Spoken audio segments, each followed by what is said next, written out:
What's going on, guys? Welcome to the Double Tiger Show. You guys know what this is. I got my main man with Otaku with me. What's going on? What up, dude? Not much. Great to see you, man. Yeah. Well, there's not much news this week, but there's a couple of updates on stuff, like the incident with the Kickstarter thing where you said Lightfell had came out and said the guy was a decent guy. Now the Todd father has came out with a with a little excerpt of saying he's a great guy too, similar to what Rob said, pretty similar, like almost Which is just weird, you know. almost both of them word for word. It was almost similar, like, oh yeah, I was there at Stan's end, end part of his life, blah blah blah blah blah. Both of them said it. So I thought it was kind of interesting where I bet Todd. there are stakeholders in it some way. I mean, it just seems like they Yeah, got something a stake in it. It just smells but weird. but but if you look at the phrase or whatever they put out, they don't say nothing about that Kickstarter. They just say, oh, the guy's a great guy. You know what I mean? That's all it says, but it doesn't tell them, hey, go support this Kickstarter or whatever. And then on top of that, the damn Kickstarter says, hey, if you kickstarted about around this amount or this amount, you can go. I can take you to the sites of where these incidents happened. That's already fishy already. Why would we want to go to places that this had happened to him at anyways? So this is my thought. I've had some time to think about what's been going on, Right, and let's just assume, okay? right, Let's just assume this guy had the best intentions, right? He was like he befriended because he was basically he was an employee of right, Stan's, uh, Stan's estate. He basically was a caretaker of Stan. He would drive Stan places. You kind of just took care of him and documented stuff, right? He right, took photographs. He right. spent a lot of time with Stan. Well, So give me a second. I'm gonna bring this Kickstarter up since I heard about these tier things. So I'm gonna see if that tier thing is. Just keep talking, but I'm just gonna yeah, try to bring this tier thing up all right, get and it up. see and so we can read it so I can Yeah. find it. Give me a So, second. sounds like the guy was actually, maybe he had befriended Stan, and of course, as a fan, if let's say I was in that position and I had met Stan, I'd be like, I would be awestruck, right? Wow, this is Stan Lee, and you're working for him, so you're going to do everything to kind of accommodate him and make him comfortable and get stuff for him and do what kind of like do whatever I guess a caretaker does, like a not a caretaker does, right? Um, but then as you're documenting this, you notice, hey, he's kind of no one's giving him a break from signatures, um, and he's really tired. They just made him sit for like 10 hours straight signing signatures, and you see this over and over and over again, like multiple events, and you catalog it. At some point you have to speak out, you have to speak up, right? Okay, I brought it up. Yeah, Uh, let's see you it. t- no, hold on. I want everybody in the chat or in the rewind guess how many freaking backers they got right now. Probably a you lot. you want to take a guess? I bet it's close to 88% funded. Mm-mm, nowhere near. But he's only at. Do you want to know how many backers he got right now? How many? 405. Wow. Yeah, 405 backers. And then oh, okay, I'll bring it up now so That we doesn't can see. surprise me. I honestly expect him to get it funded, Get it funded. because there are enough people who just really don't give Or a is shit about it Stan. not only that, but or interested, is Yeah, they interested just in want to it. see it. They didn't want Yeah, to see it like get funded, right? right. For whatever reasons. Yeah. So here it is, right here. But there are tiers on here too. So let's see what the tier. Yeah. So April 11th is when it's supposed to be wrong thing. So there are tier levels to this thing. See. So let's see.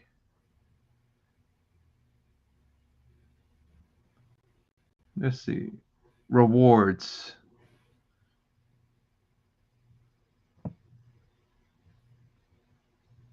Yeah, it says we can he can take you to visit the places to to where the incidences happened. Like there's like reward tiers and stuff like that Man, that says this that. guy is just. I don't care if people have come out and backed his Yeah, character. Guy looks yeah, like a freaking douche. opportunist. Yeah, he looks funny anyway. He looks like Yeah, somebody who probably was enjoying Stan suffer. yeah. And now he wants to make money off of it. It seems that's Yeah. what it seems like. Yeah, Yeah. the whole thing like, oh, I couldn't speak up and all that is just complete bullshit. Or straight horse yeah, straight horse dung horse shit. Straight up horseshit. All right, well, let's not give this guy any more publicity than we have to. Yeah. I just thought it was interesting to see because I didn't know about those tier levels until I was on Blame People show yesterday when they were bringing and it I up. gotta, normally I would just say like, hey, if this is funding this thing is your thing or whatever, like normally I would just let that fly and pass. But if you actually funded this, shame on you, man. Seriously. Yeah. And he's in Texas. Yeah, so he's not even in LA. He's in Texas. The backers of this thing, shame on you guys, man. Dude, if this thing gets the main reason they would Stan's grave with that money. Not only that, they just want to see it. They just want to see the final days. Half of them just want to see the final days of it, what happened to him. I think half of them don't even want to see, But I don't want to see the documentary. I could care less. Yeah, I don't. I care less. But there's that. There's what was it? Yeah, we were talking about it, and it's like if Todd and Rob had that much, if they were firsthand seeing all this going on, those two could have pitched together and got him out of it, got Stan out of whatever his situation was. If they cared about him that much. Yeah. You know what I mean? Todd doesn't care about Stan. I mean, Todd's the first one to say he hated Marvel, right? He hated Stan, the whole system, being told what to do. So the whole fact that, like he's all acting chummy with Stan later in life and Rob and the whole crew, like, oh yeah, we love Stan and all this bullshit. Those two guys, while Stan was alive and while they were at Marvel, they did not, they basically screwed him, right? And they're on film kind of disrespecting Stan in that video where, he's sleeping and they wake him up, in that did you see that video back in the day? It's basically Stan does all, covers all the he was interviewing the young talent at Marvel, and they had already made the decision to leave Marvel when they were filming this. So they knew in the back of their mind, like, hey, this is our last thing with Marvel. And they were kind of, they were talking about Image Comics, and they were like they were literally drawing their own like Image comic, like Spawn and all that on the Marvel show.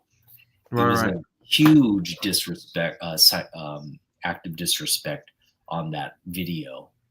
Right. And, but like I said, they could be nice. They could be the nicest people in the world, but right now it's like he's gone. Now you guys want us to say all this stuff, but when he was here, you guys didn't want to do anything about it. You guys just left him in whatever it was. But Yeah. all three of them, you know what I mean? It's now it's why are you guys defending him? Not even defending him, just saying he his character, because Yeah. right now it's not Not a good the look. it's not the person that everybody's have an issue with.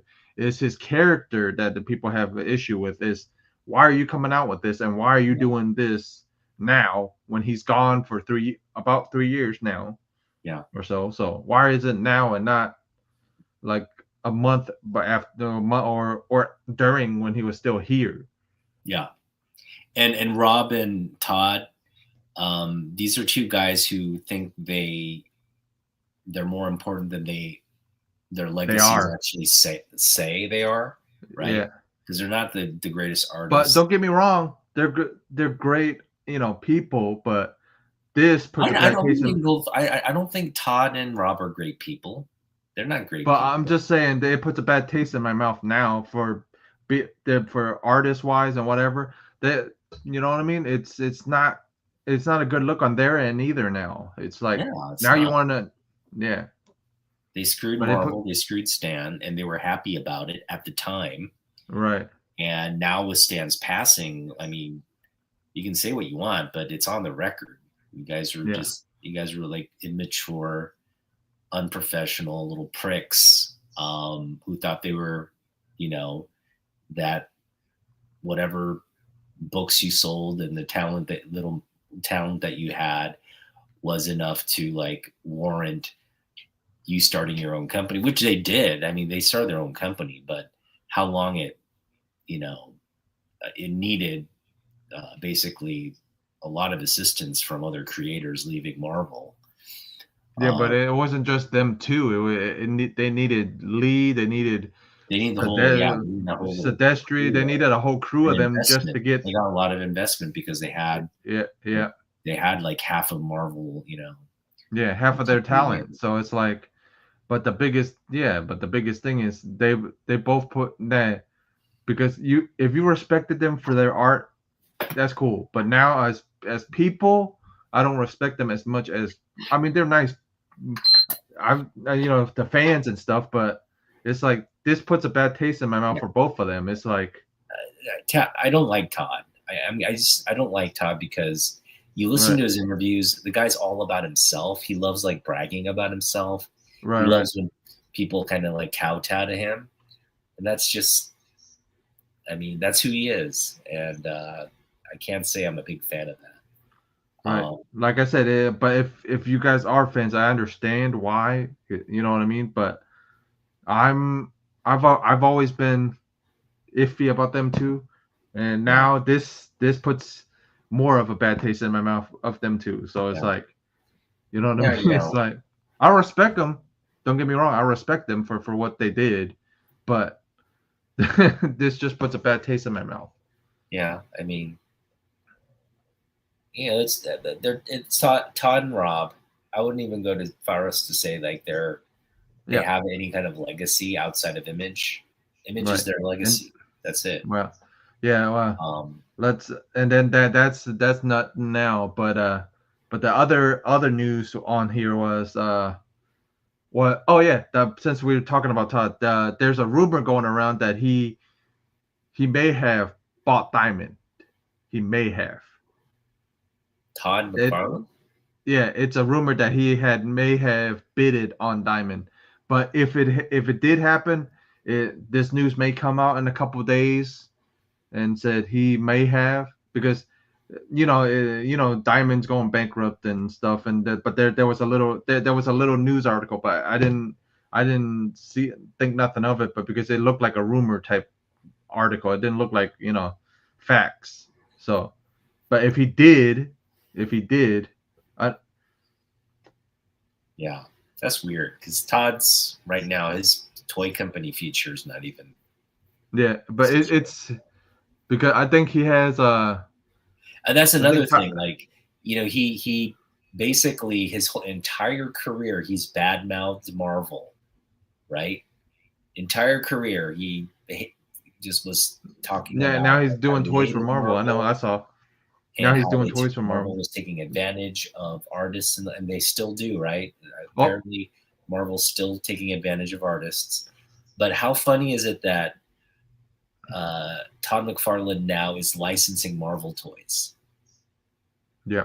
And then there's a creator with a GoFundMe out there right now. I think it's I think it was Peter David or something like that has a Peter GoFundMe. David's he's got a Kickstarter because he's got health issues, and Yeah, GoFundMe because that it's is what you should be funding, not this.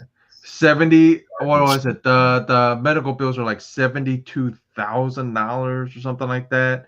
And but like we were talking on the other show, like we were talking on Blame People show, like where's Marvel at for helping the older creators?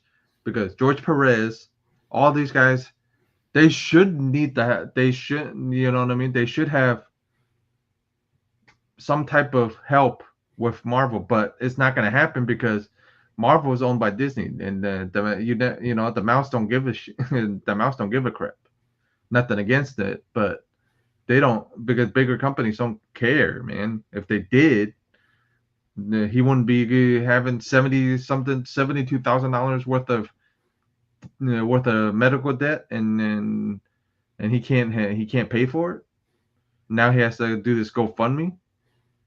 That's not right. I think Marvel, I think the whole industry has to pay artists more. Not only just pay artists more, just to at least give them some type of pension or severance. Pension or something, severance afterwards, because it's like, I completely agree. I mean, because Neil Adams fought for them, what was it, Schuster and then whatever for their Superman rights and whatever, but he didn't fight for medical role and all that other stuff. The important more about stuff. Recognition, but the more important stuff that they didn't fight for, he didn't fight for. That's more important of make sure these guys are taken care of after they retire, after they're gone. Yeah, I mean, it's a tough. Not everybody is, and that's another thing. Rob and Todd, they're fortunate enough to be executives at a company now, right? They're both.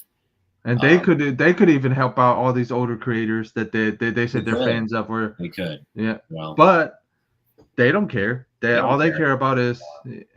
They were all about creators' rights when it led to their profit, them becoming rich. But would they? But now that the older creators are leaving or dying, you know what I mean? They're not like they could, like, if they respected Peter David for setting the road for them to be even artists, writers, anything. If it wasn't for it, probably half of the stuff that he's written that Todd and them worked on. Let's not target Marvel either. DC, DC. No, I mean both. That's why I said Perez too. I brought up Perez. I brought up George Perez too, like where he had the cancer fight and they didn't, you know what I mean? They didn't help. Yeah. Like Peter David worked at Marvel and DC. George Perez worked at Marvel and DC. Pretty much every artist worth their salt has worked for both companies because that's the way it works, But the biggest thing is they both could have split. If the 70-something, they could both split it. DC and Marvel could split the damn cost and say, hey, look, I'll pay this half, you pay the other half. But that is not how it works. But Lee's the executive right now at DC. He could say, hey, maybe we should help out Peter. Maybe we should help George. But he probably has some say, but he can't, you know what I mean? He can't actually. He could probably sign it, but he would probably need another signature on top of his just to get it okayed. You know what I mean? I think it has to be an internal, like, let's create a system where if an artist is working for us, right, we're paying them, and they're building our content, there should be some kind of, system to where they have health coverage, they have some kind of retirement plan Right. set up, right? I mean, they can't do they can't. None of these guys can do cons forever. And you see some of these guys are in their 80s, 90s still doing cons, and it's like they shouldn't be. Yeah, totally sucks. Dude, imagine being in your 80s and I mean still doing con, and your health is not well, and you're still doing cons every weekend, like every weekend and during the spring. It's like, dude, almost every other weekend you're gonna have to go to a con just to make make your ends meet, or make sure you make enough where I can pay at least for my health benefits or whatever it is. You know what I mean? It's not that's not right. Yeah, and then the other thing with Diamond, since we're bringing up Diamond anyways, the other thing with Diamond is they went to bankruptcy court and said, hey, something about these they wanted to grab these special funds or whatever, and say, hey, we need these special funds to pay stuff off, but they didn't to pay certain executives off in the company. But we don't want to tell the court who these executives, who or what we're doing it, why are we giving it to these guys, or why we're giving these guys severance packages or nothing like that. So that's already iffy. That's already kind of like we were joking around, like kind of mobsters, like trying to fish the system. That's already weird. I mean, bankruptcy court's all about making sure the creditors get their money back, right? Yeah, but they're supposed right now, the executor of going through Diamond's thing, the guy that's in charge of being their executor is trying to nix whatever their Diamond's trying to do right now. Diamond's trying to pass something on saying, hey, we need these type of funds to pay give these executives some severance package or whatever. So, but this guy, the guy that's actually overseeing all the rearranging they're doing, the actual lawyer that's actually looking at this is saying, hey, if you guys try this, I'm gonna, first thing I'm gonna do is nix this thing in the butt. So you better, but they're still trying to do it, trying to get it where it's like, that's not, dude, just close your damn doors already. If you're gonna try to do fishy stuff like that, you might as well just, shut the doors, sell off every half of whatever you got. So it's like, that's not right. Being honest, none of it's right. But and then right. So if you guys are Conan fans or Savage Swords fans, be happy that Titan is going to Lunar now. So Titan's actually moving to Lunar. So there's Titan going to Lunar there, and then but they didn't sign an exclusive deal with Lunar, so it's open deal. So they're going to Lunar. They're still at that, like the contract said they're Titan's still at like Diamond and still at all these other distributors, but they have a non-exclusive contract with Lunar right now.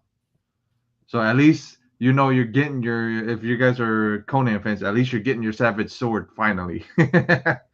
You're actually gonna get it. And then Titan Books is with another another subsidiary. Like all these guys are going.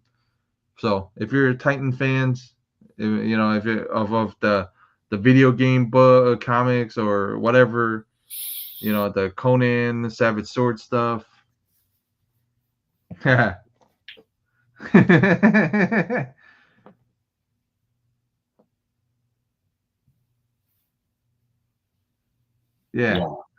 That's what they should do, not pay the executives or whatever they were trying to do. I heard that. So is this just a straight up bankruptcy filing, or is it? They're supposed to file. They're supposed to be filing for They are filing for bankruptcy. I thought it was. They were actually closing. No, it was Chapter 11 or closing their business. They're closing Diamond, main Diamond, but something about like other the other little companies are still gonna be up and running or something like that, or they're gonna sell off the other halves, or they're finding either what is it that he said? Yeah, they're finding Chapter 11. That's what they're doing. Chapter 11 is bankruptcy. It's not complete. It's not out of business type thing, but they're rearranging. When it's a Chapter 11, they're trying to rearrange to try to stay afloat. Yeah, so I guess that means they're probably going to continue then. If they keep trying to this funny business where they're trying to pay executives, I don't think so. I forgot what it was. It was like, because when you file for Chapter 11, you get certain grants or whatever, like money type stuff.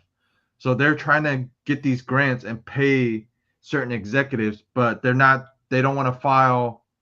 They don't want to have paperwork given to the courts to let them know what they're paying, who they're paying off, and what they're paying off. So that's the fishy part of it. It's like they don't want the courts to know what they're doing with the month, what the funds or whatever the grant or whatever they're giving them. They're doing what they're doing with it. So they're trying not to, because when you do Chapter 11 type stuff, you have to everything goes on paper, but they're trying to keep stuff off paper.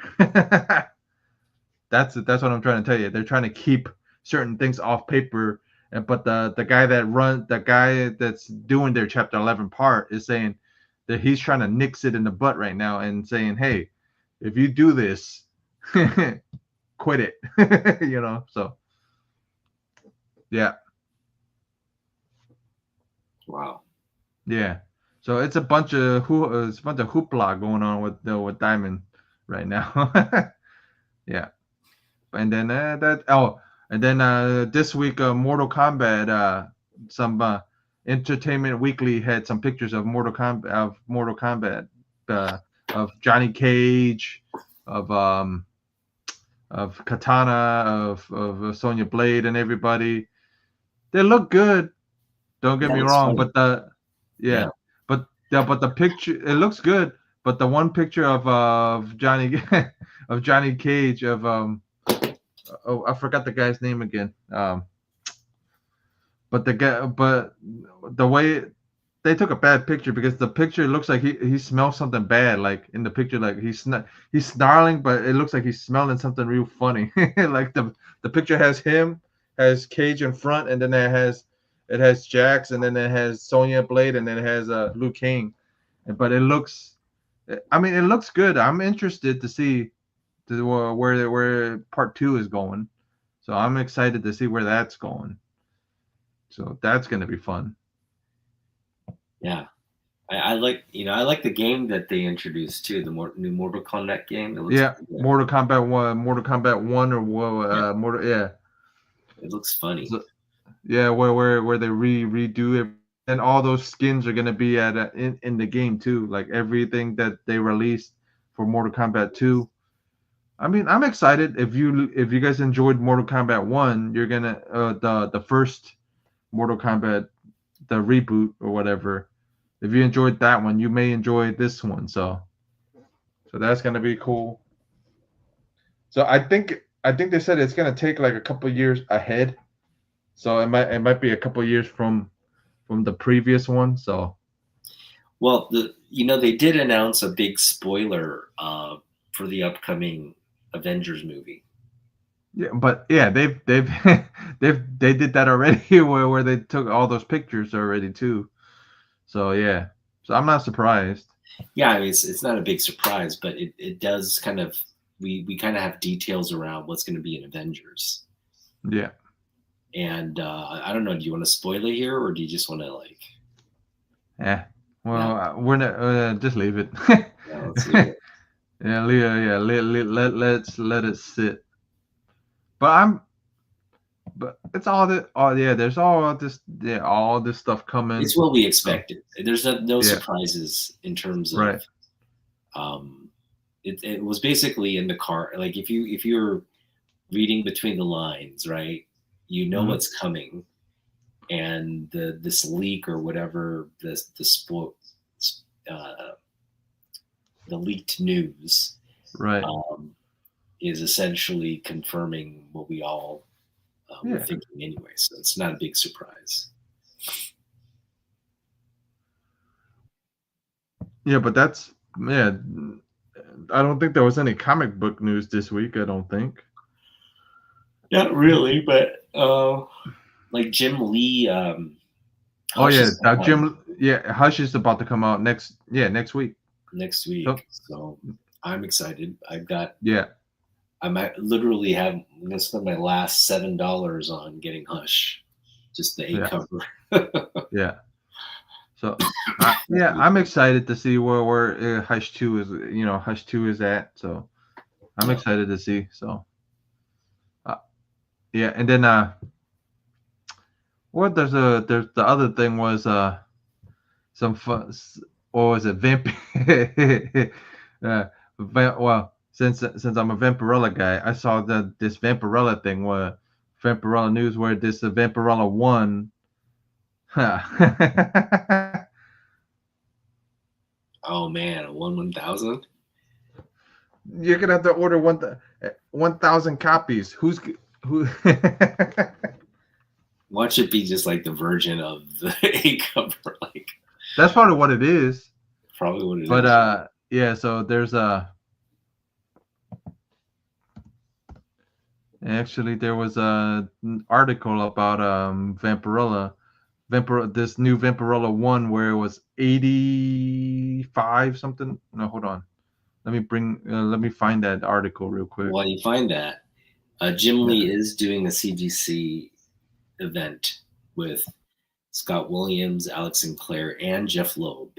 So you can literally get the entire creative team signing the Hush 2 comic for the CGC event. And it's $125 just for Jim Lee's signature. If you want all 5 creators' signatures on there, I think it's tiered to be like 300 something for just one book by all 5 creators. So it's a pretty hefty fee to get a book signed and slabbed, because it'll be signed and slabbed, right? So I was just kind of like doing the math, and I'm like, you know what? We'll pass. I'm not going to pay this blows my mind a little bit. This Vampirella 1 the relaunch or whatever it is. So Dynamite says it sold over 84,000 copies. Pre-orders. That's just pre-orders.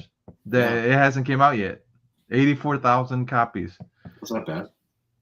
Yeah, that's not bad at all for a Vampirella for not even a really relaunch. It's a soft relaunch because it's pretty much there's a Mark Spears cover. There's a there's the cosplayer Faces by Raichi cover. So there's a bunch of covers. So I'm not surprised that it's a number 1 on top of that. So gotcha. But 84,000, and then the Faces by Raichi is going to be the most the most cosplayer, the most featured cosplayer on Vampirella covers. Nice. Yeah, so she has that title right now because I don't think anybody else has been on. I mean, I need to do my due diligence and research, but I don't think there's any other cosplayer that's been on that many covers of Vampirella. So she's been on multiple covers since 2019, I think, or I mean, she wasn't featured yet, but going down the line, and she started getting featured more and more. So, so she might be the most featured cosplayer on a Vampy cover. Nice. So yeah, so that's kind of cool. And then yeah.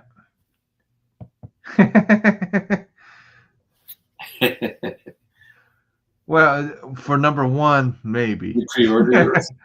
Yeah, I already did. I got like two. I think I got like a Mark Spears cover. I got what was it? I got I know I got a Raichi cover. I got a couple of. I got the A cover, and then I didn't. Yeah, and they're doing black back covers. It's just honestly, it's supposed to be a Perillo black bag cover, but there was on 675. So on this issue, they have black bag. They started the black bag covers on this issue here, because the 675 black bag cover of Perillo's cover is just her with no blood on it. Oh, like a nude version? Yeah, it's a nude. It's so pretty much that black back cover is gonna be just whatever Perillo's cover is of number one, and it's just non-covered, because the A cover is the one with the blood on it. So that black back cover has the blood is not there. Yeah, I gotta open it up to see, right? Right. Yeah, you gotta open the black bag to see, but they already say it's a Perillo cover, and then somebody already got it on Instagram and showed it and put a little smiley face. So I kind of figured that's what it was the blood was not showing. Oh, the smiley face on her nipples. Yeah. So yeah. Gotcha. So so it's blood, because any of Perillo stuff it's probably gonna be you know what I mean? So it's. Are you gonna get the full naked one? No, because it's called the black bag variant. So yeah, they ordered my LCS ordered me one, so I'm gonna end up with a bunch of number ones, a bunch of Vampy ones. But it's really not. It's really not a Vampy one. It's really Vampy 676. But it says it's a legacy. Yeah, they're doing legacy number because Priest wants to have people jump on. So wants to have other people actually jump on and actually read his volume. So because if from 675 back is his old volume. So when 676 starts, or 676 is it? Mm-hmm. Yeah, 676 or 670 from 676 to 677 is going to be a whole new storyline. Gotcha. So it's good. So because he wants new people to jump on to actually jump on and actually read her, and not just look at covers and say, "Hey, it's just a pretty cover." Yeah, Jeff, read the book, man. Yeah, I read it all the time. I pick it up and actually read it. I believe you. I believe you read every panel. Yeah, I actually read it, and it's kind of cool. I mean, I like Priest's run. I mean, trust me.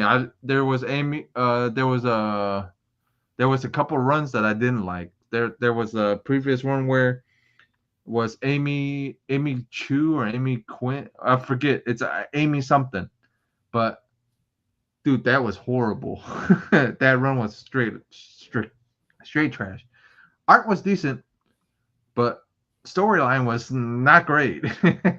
I like Priest because he actually does his research. He did his research, and he actually pulled some of the older stuff and some of the newer stuff, because he's actually intertwining science fiction with a Vampy, and that's what originally was she was a little bit of science fiction and a little bit of horror mixed together. So that's good. That's a good thing. Mm-hmm.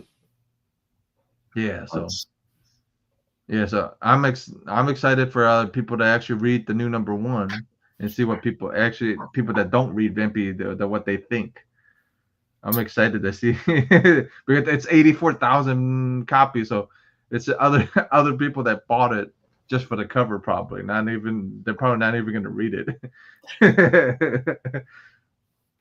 Yeah, but I'm excited for it. I mean, that's a lot. That's a lot of issue ones gotten sold. 84,000 copies. I mean, she's not she's not a popular. I mean, not what she wasn't as popular. Now she's getting a little bit more. I may get one myself. Yeah, the Mark Spears one, like everybody else is. Everybody wants that Mark Spears cover. Because the Mark Spears cover. I don't want it because if it's going to be in that weird blue green, like neon. It is. It is. It's a weird blue green with lightning and two pretty much two werewolf dogs that look like people. Yeah, two werewolves. Yeah. Sometimes I think, like people create this this want to be hype behind. Right, they hype it up and like get people excited about stuff. Yeah. I just felt that way about the whole yeah. See, like Del says. Yeah. Why? People were like hyping up Golden Age horror, right? They're like everybody was just hyping Golden Age horror, like that's the thing you want to own, and it just became this almost like people just assumed that was what the hobby treasured above everything else. Like right. The fact that these books got banned, right? And you had to put a little warning label on them, and they brought up these they were really demented comics, to be honest. Yeah. Like these were things you don't want your kids reading, or like covers, demented covers. So I can understand, there's I guess appeal for that. There's a demand, but it just got really out of hand because, like, to be honest, like Golden Age horror isn't better than anything else in terms of stuff to collect. I don't understand why you'd pay, tens of thousands, hundreds of thousands of dollars just to have a high grade copy of something that was.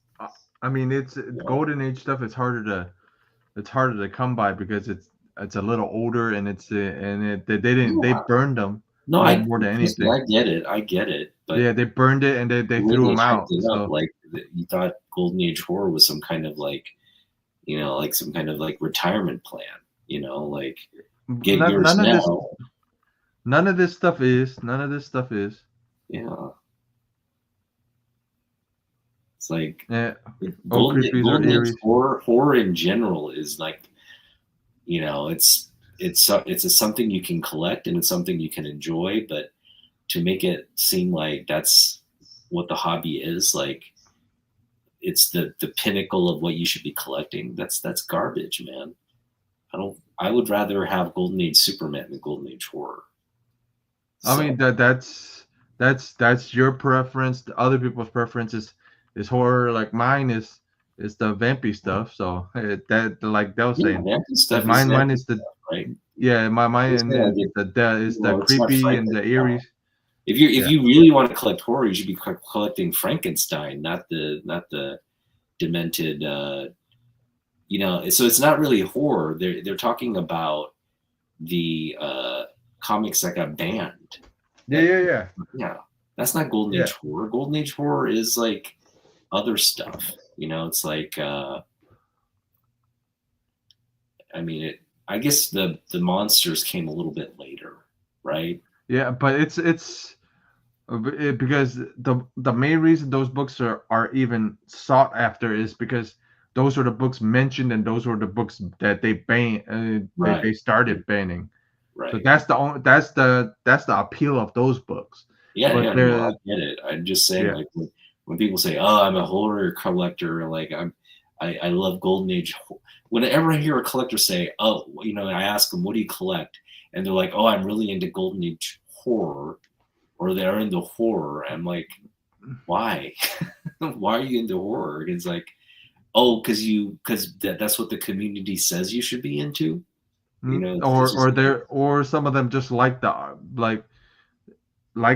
or like the artist that was on the Golden Age book.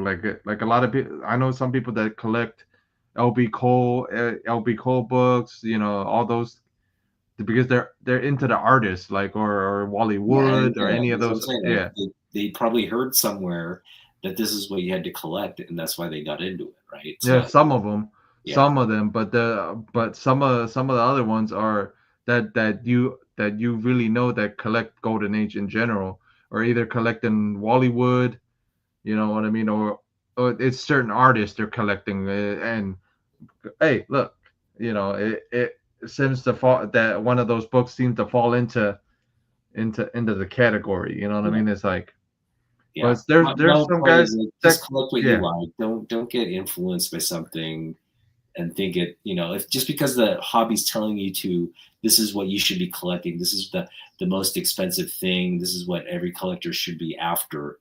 Don't fall into that trap, man. That's all I'm saying. It's like yeah, I see a bunch of new collectors come in, and because they're told this is the pinnacle of collecting the golden age horror stuff, right? yeah. But my biggest thing is if you're gonna be like that to listen to that stuff, and you can't even do right now, even a low grade horror or Golden Age horror, nobody can afford really.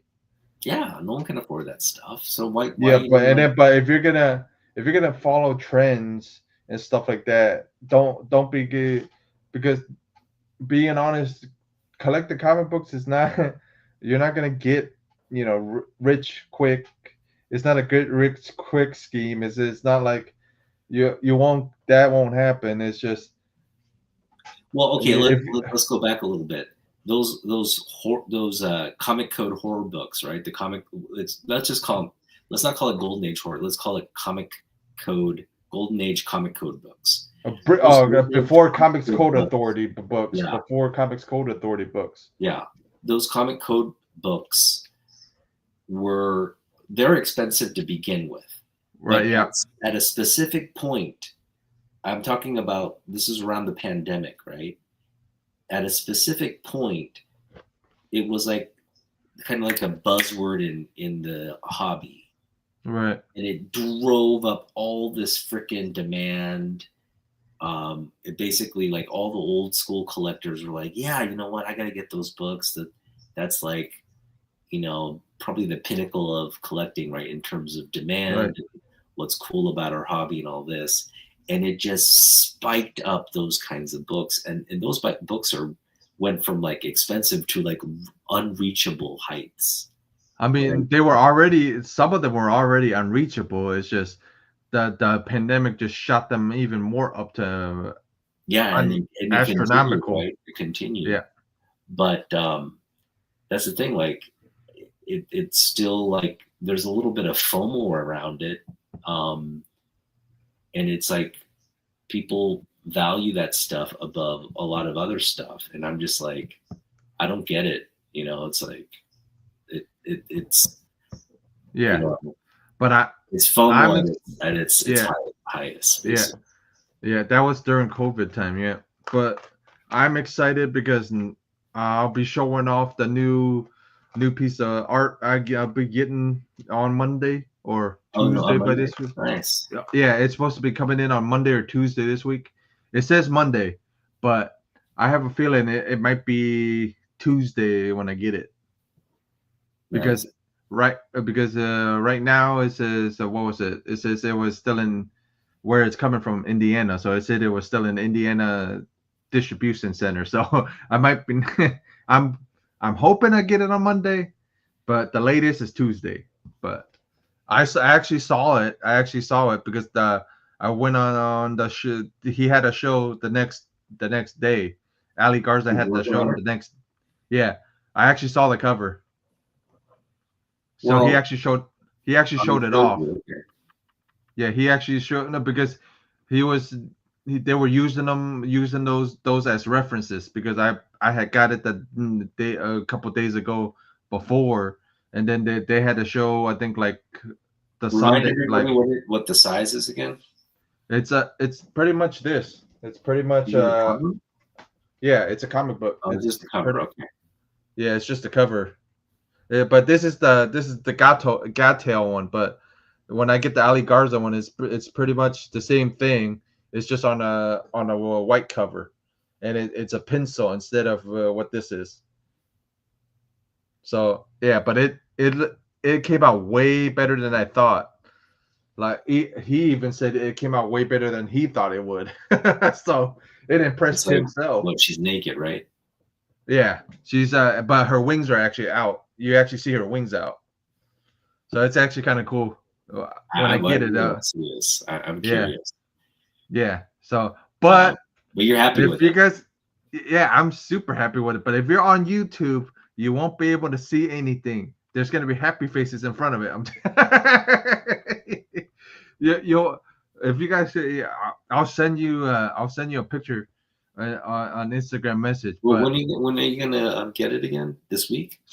this week is I'm supposed to be getting it on Monday, but the latest Tuesday. Because it says Monday. Why don't you unbox it here on Saturday? Yeah, I've already seen it. I'll unbox it here Saturday. But Yeah. but I'm gonna have to put some blue tape on top of something. So just in case. We're an R-rated show to begin with. Yeah. Let's just show it. B-face will be. We've seen boobies before. Come on, Jeff. Yeah, but it's just to be on the safe side with the YouTube in general. Sure. Just in case. I'm just being counteractive with this thing. You put just the stickers on there so we don't see the naughty bits. Yeah. But I saw the cover already, so because they needed a reference, so they showed. Honestly, the next time I'm probably gonna get it, I'm probably gonna pay a little more and have him do the colored one. Because yeah, the pencil one wasn't bad, but his colored ones are pretty nice too. So I may get the. How much for the full like ink and color then? Ink and color was only $2 because normally he charges $2 for the pencil, so he's charging $2 for colored and everything. You should have got the whole thing then. Yeah. But I didn't. Because it's 150. Yeah, but what was it for the one you got? 100. 100. Then that's just penciled, but 150 was inked, and then 200 was colored and inked and everything else. Okay. But 400. Yeah, so 400 would have been 2 characters. I see. Yeah, so because I just a little steep. I would at least like to have seen it get sketched, like inked. You know what I mean? Yeah. So the ink. Yeah, I may get the 150 one and have it inked. I have another version. I inked the version of another cover. So or another character maybe. So I'm happy with the one that I got. So because they based it off the cosplayer, so it's kind of funny. So I'm happy. I saw it. I'm happy with it. Yeah. And so I can't wait for it. I'm really curious to see. Yeah. What her boobs look like. Yeah. Yeah. I'm excited for people to. I'm excited for people to see it. So I'm gonna be sharing it on Instagram for sure. But they're gonna, like I said, I'll make sure it's safe for Instagram. Because I had to do it with the freaking Mike Crone piece that I got too. I had to put. All right, so we got in the chat. We got some people in the chat today. We got Delman all the way through. Delman. Delman. Our third co-host. Come on, there's nobody else in there, Dylan. No. All right. Well, we got to ask Delman a question then. What about collecting annoys you the most? What about our hobby? How much space? There's a lot of great. Don't get me wrong. Comic book collecting is the best hobby in our opinions, right? It's the best. But how much space it takes? That's that's the thing that bugs you the most. It bugs me the most. How much space comic books take? It does take a lot of space. Yeah. Fair enough. Yeah. Nothing else. I mean, and then the bagging and boarding doesn't bug me. It just how tedious it is. Every so often you have to rebag and board stuff. depending on how old the books are. I love doing stuff like that. No, I love doing it. It's just, I'm just saying it's you know what I mean. But that's what we're in for. You know what I mean? It's Delaman, how But- about yourself? What's one thing about the hobby that drives you nuts, or you just don't appreciate or like? or don't appreciate as much. For me, I think the whole influencer aspect Oh of the yeah, hobby yeah, is yeah. what I just can't stand. Like people coming on and like Mark Spears. Don't get me wrong, Mark Spears is great. He's a great artist and all this, but the hype around this, is it really warranted, right? And it kind of takes a life of its own, and people Right. start paying $50 for a book because they think it's worth $50, and then when his next cover comes out, it's like 100, right? So people are Right. putting down $100, and then they just create this like FOMO, like trending hype around something, and then a year from now, no one even remembers like why they paid $100 for that book. They just create these like micro bubbles around shit that comes out every month. Yeah, and then 6 months from now, that book drops from where yeah. after 3 months. Right? So like that's what I hate about the hobby. Like, and that's the whole thing about the whole that's what I feel about Golden Age horror. Whenever people like talk about it, or they brand themselves as some kind of like, I'm a Golden Age collector, like they have like the entire collection of these books, it's like or they say they're a horror collector, right? Because they can't get the Golden Age horror, so they're collecting the Silver Age and Bronze Age horror, right? Like there's but the biggest thing, do they read it? That's the biggest. That's the other thing that bothers me about certain type. There's different type of collecting, but there's certain collectors that may know a bunch of stuff, but may not. I don't, you know what I mean? Yeah. But the thing that bugs me the most is you collect Golden Age horror, but do you know the history behind the Golden Age horror or not? Or you just like the covers? You know what I mean? That's the biggest thing. Is what me is. Yeah, I mean, Golden Age collectors, they're fine. They're a little elitist, right? Because they have and they think they know the history around comic books better than us, right? Because they know the names like Schomburg, they know the names like Wally Wood, they know the names like like they just think they're like cooler, right? I'm collecting an age and I'm investing more, and I know more about this history than you do, right? But like, how much of that is like genuine? How much of it is just bullshit I've been influenced to think that way, right? So it's again, like, influencers just bug me, right? The thing is, just influencer in general bugs.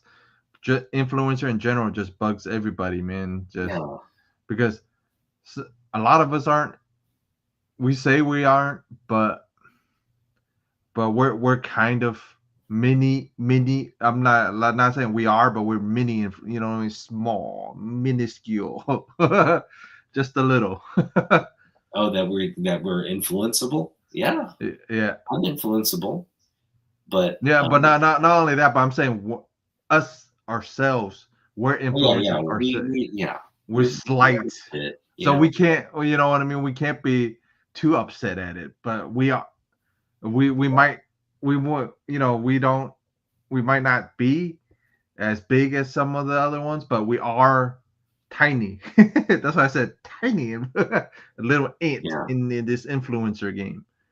We're tiny compared to everybody else, but you know what I mean. Everybody has a part in this thing, but like the Vampy thing with me, you know what I mean, because I know I influence certain people into collecting Vampirella. You know what I mean? I know, the history. You know what I mean? It's because I get excited about it. So, but I know I'm a Vampy influencer, so I can say that. So just a little. Well, no, I mean you are truly in a class of your own because Right. The whole collecting Vampy thing is not a thing. It's like it's Right. it's one of those like unique Yeah. you know what I mean? It's not like everybody's out there going, oh yeah, you have to collect Vampy.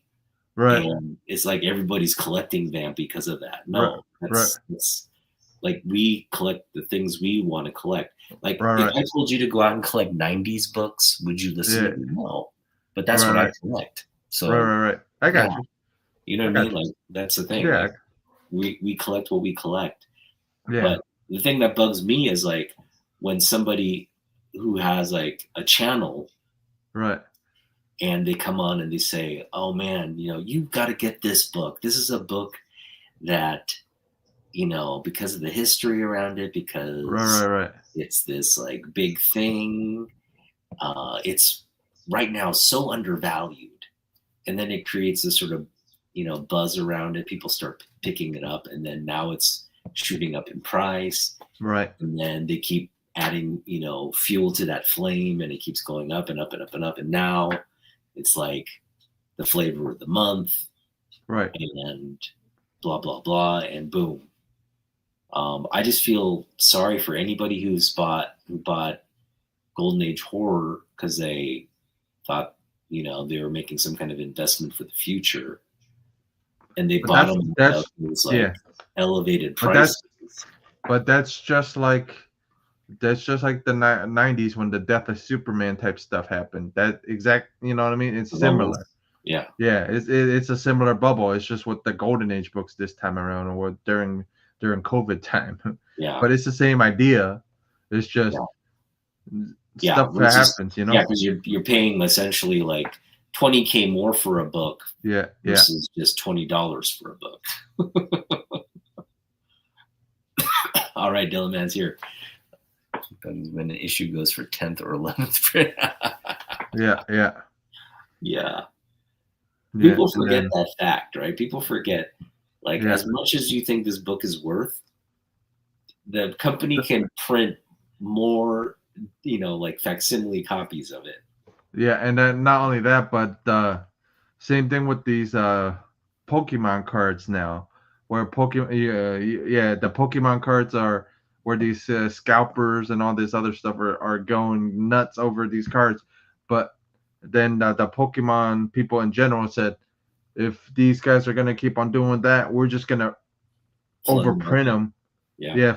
Now they're going to flood the market thanks to these guys that are scalping all these cards. Guess what? Kids can't get the cards. Let's flood the market. They're going to flood. Yeah, but now they're going to flood this, like how it happened in the 90s where cards were a thing, and then they're buying these many cards. Let's flood the market with cards. Yeah. So now the Pokemon card thing is going to happen because of these scalpers, and now they're going to flood the market with cards, a bunch of Pokemon cards, because Pokemon cards died out for a while, and then it resurged after Pokemon Go. So it did a resurgence. So now the shattered foil card, the shattered foil this. But now, so now there's other versions of the book too. It's like Vampy foil, Vampy metal. You know what I mean? It's like there's gonna be a bunch of stuff coming. There's gonna be all kinds of, That's what bugs me about the collecting part of it is you might have one cover or let's just say 3 covers, but we're gonna have multiple versions of the cover, but in different type of paper styles. And it's the Pokemon aspect of it. You gotta collect them all, Jeff. Yeah, you have to go. Yeah, you have the glow in the dark cover. You have the the whatever cover. It's or the all red cover or whatever it is. When Hush was announced, the first thing I said? Right. I'm only getting the A cover. Right. That's the first thing I said. Yeah. You're not gonna get me to buy like, every freaking version of whatever, variants they have. I'm just getting Yeah, the but A cover, Jim Lee A cover. That's all I need. I don't need the right. one of But 1,000. I yeah, don't need a second. my biggest and my thing was with the Vampies is it's Perillo is the A cover guy now, but he used to be previously he used to be like C or D cover guy. So now his covers aren't going to be worth it. Now his Vampy covers down the line when later down the line aren't going to be worth as much because since he's been on almost every Vampy cover now. Are you buying the covers because you think they're going to be worth something more down the line? No, right? I'm buying them because of the artist, of why I like the artist, or I like the cosplayer or whatever it is. It's not because I think it's going to be worth anything. Yeah. Just come to find out that issue 1 of Vampy has a Mark Spears cover.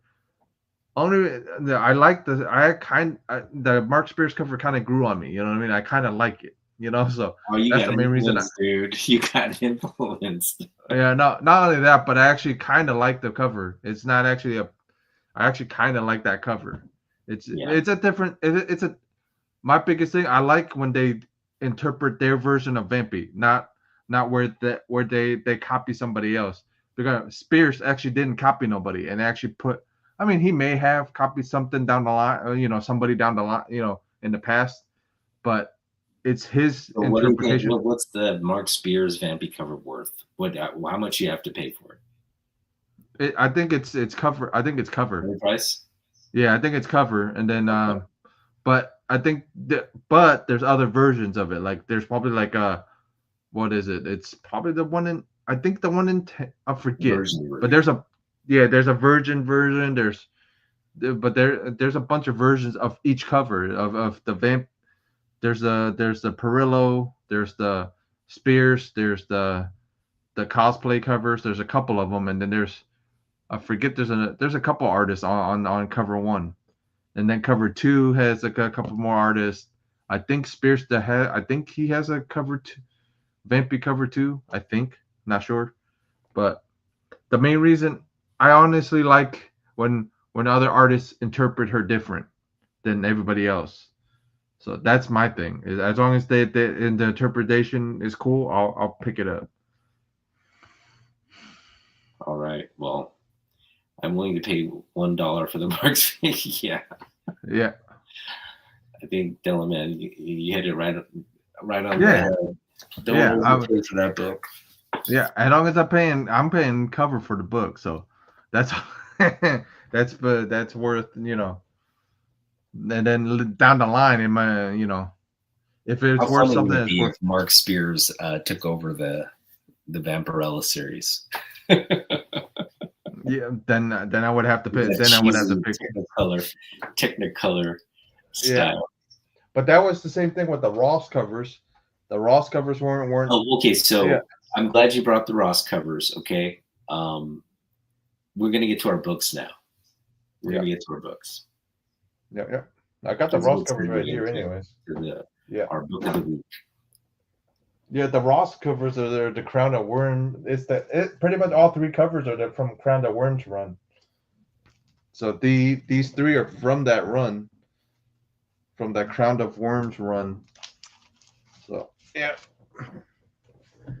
So I'll share these. I'll share these books. I'm very curious to get your thoughts outside of the original sort of Warren run. So we're excluding Frazetta, we're excluding, Jose Gonzalez. But who my favorites are now? Who your modern favorites for Vampy artists are? Alex Ross, Joe Jusko, Perillo. Let's see. There is Perillo, Frizen, kind of sometimes, but Carla, her Perillo's wife. But I got a couple more. Yeah. Well, she don't count. The Julie Bell and all those guys don't count, and because they're pretty much Frazetta type art. Okay. So in that, and so I won't count them. But yeah, but the main five Adam are Hughes. huh. Adam Hughes. Adam Hughes is good, cool. What is it? J. Scott Campbell's okay. I just don't like the fairy nose he does on her.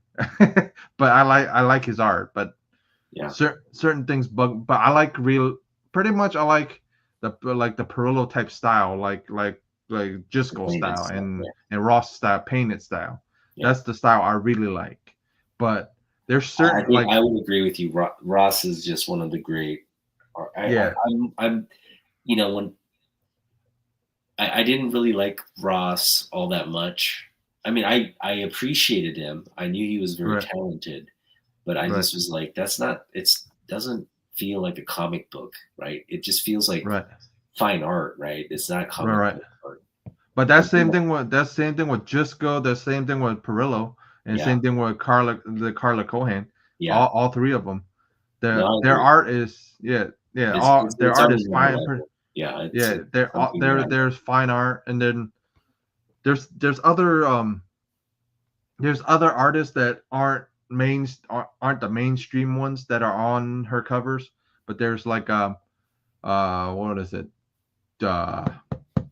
Jay Ferguson, the Canadian artist, Jay Ferguson, and he does airbrush style of Vampy, and I've always enjoyed his covers.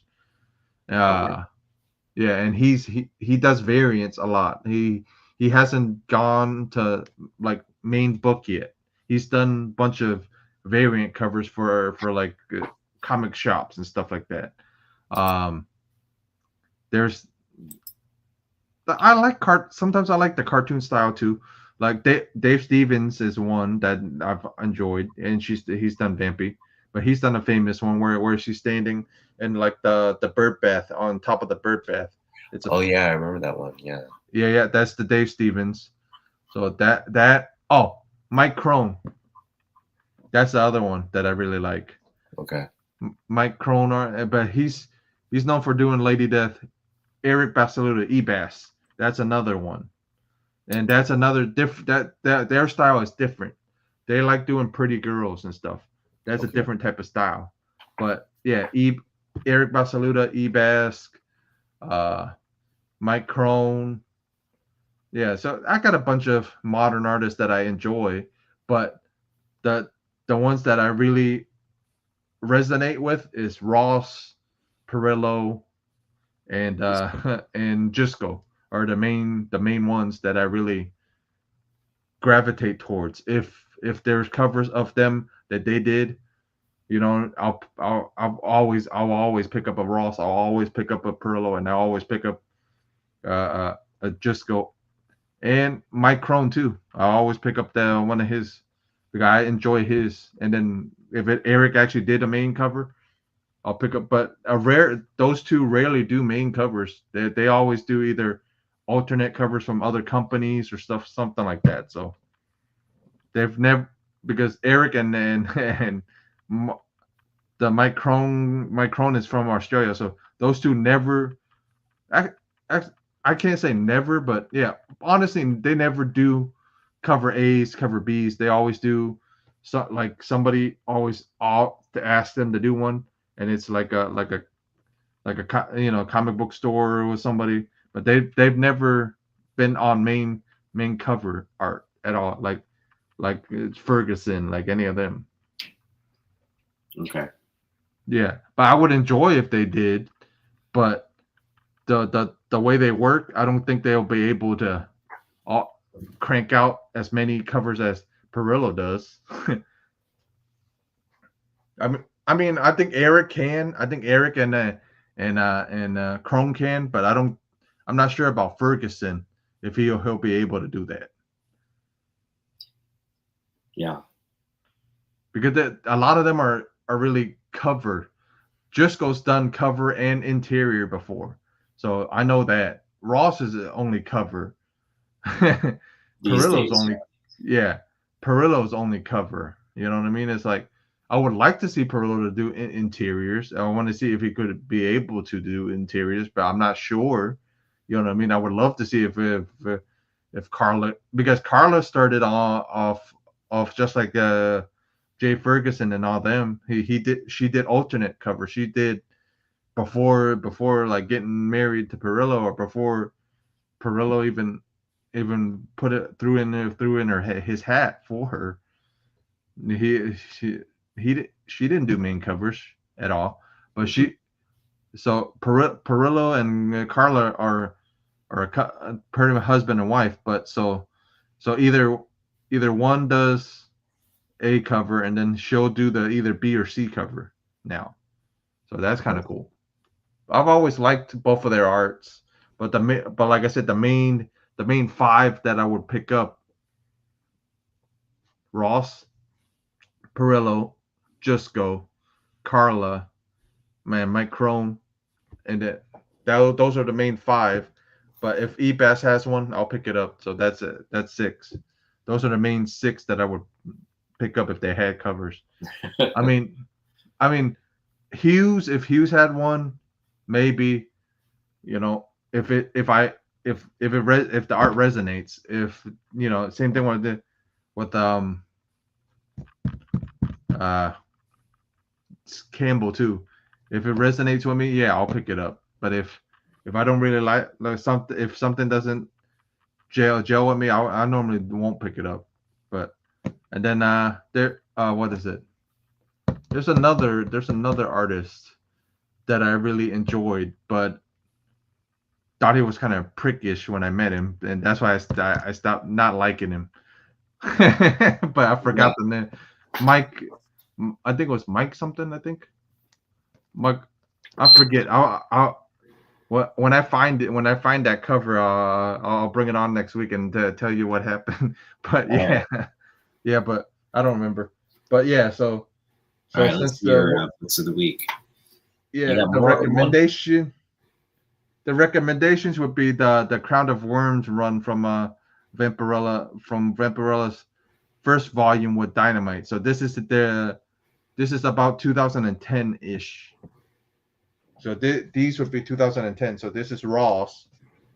Oh, nice. Yeah, from 2010. Nice. So it's actually the Crown. It's called the Crown of Worms run. Yeah, it's from 2010. So. Yeah. This is from 2000. Yeah, it's from 2010. So that's when Dynamite actually got the rights to Vampy. So this is the first run of Vampy on Dynamite. Is the Crown of Worms. How much is that book now? $200, I think. $200. now. If it's the Virgin one, it's a way more. Like this is the second. No, this is the second most expensive. The first most expensive book out of the run is the other issue one. It is this one. It's the Virgin one of this. That one. Yeah, it's the Virgin one of this one. This is the most expensive book not out of this run, but it's one of the Virgin one. That's crazy. I actually ran into that book. Yeah. In the wild. I could have got that for half a cover. Yeah. But and it would have been worth it because this thing is a $200 book. Yeah, I should have. I didn't even realize it was worth that much though. Yeah. I did love the cover though.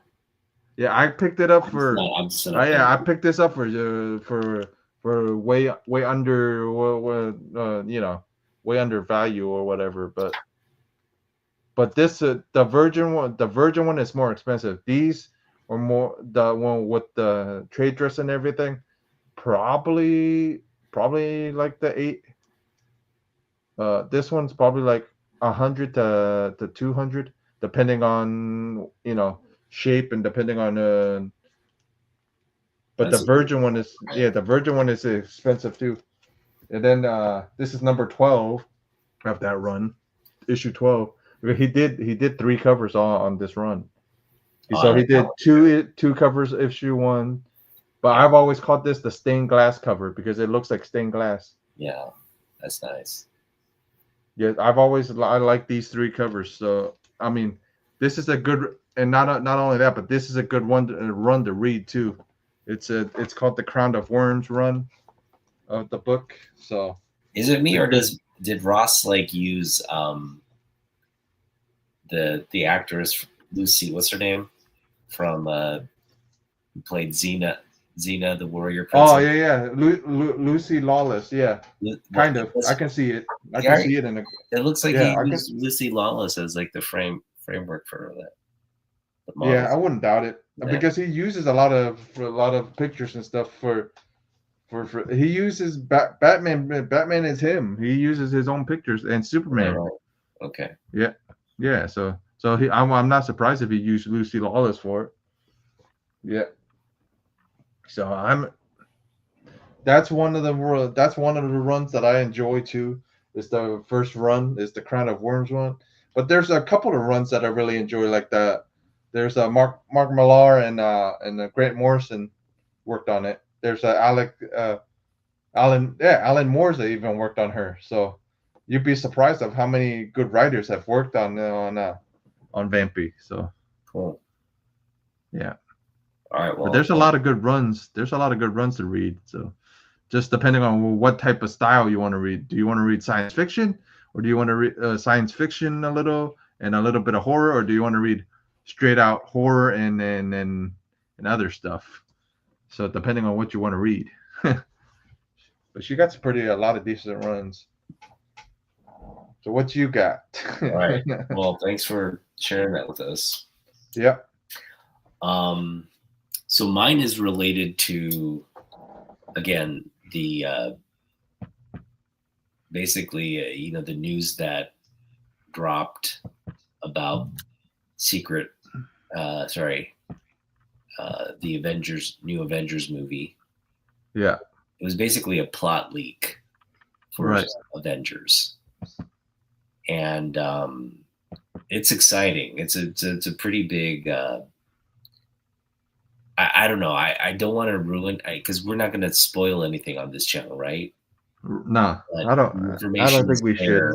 The information is there if you want to look at it, but it's nothing that's like, if you've been following sort of like the news and like keeping your just ears open to what's going on with casting and the industry and all that, it nothing comes as a big surprise in terms of this announcement. So we'll just leave that there. But anyway, one thing that is sure that it's what we're building towards, like the crescendo or the end game of all the MCU stuff is going to be Dr. Doom. And it's funny you mentioned Alex Ross because of all the sort of the cover gimmicks, right? Mm-hmm. Throughout the history of this hobby. And remind you, variant covers are not that old.